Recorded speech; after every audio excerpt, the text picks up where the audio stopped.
Rebel star Prabhas హీరోగా నటించిన సై-ఫై జా డ్రాపింగ్ పీరియాడిక్ ఎంటర్టైనర్ కల్కి 2898 ఏడి జూన్ 27వ తేదీన ప్రపంచవ్యాప్తంగా రిలీజ్ కానుందనే విషయం అందరికీ తెలిసిందే.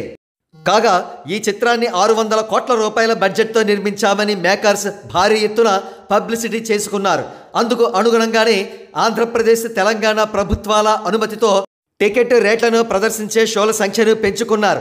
అయితే రీజనబుల్గా టికెట్ రేట్లను పెంచితే సరిపోయేది, కానీ చాలా అబ్నార్మల్గా టికెట్ రేట్స్ని పెంచారు. తెలంగాణ మల్టీప్లెక్సెస్లో అయితే టికెట్ రేటు ఏకంగా 463 రూపాయలకు చేరుకుందని అంటున్నారు. అయితే పెంచిన టికెట్ రేట్స్ ప్రభావం అడ్వాన్స్ సేల్స్పై చాలా గట్టిగా పడిందంటున్నారు ట్రేడ్ విశ్లేషకులు. తెలంగాణకు సంబంధించి బుక్ మై షో సెర్చ్ చేస్తుంటే ఏ థియేటర్లో చూసినా గో గ్రీన్ క్యాంపెయిన్ ఎక్కువగా కనబడుతూ ఉంది. ఇది కొంచెం కలవరపరిచే విషయమే.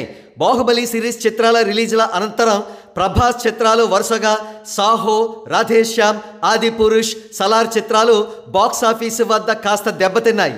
ఇటువంటి తరుణంలో టికెట్ రేట్లు కాస్త రీజనబుల్గా ఉంటే బాగుండేది.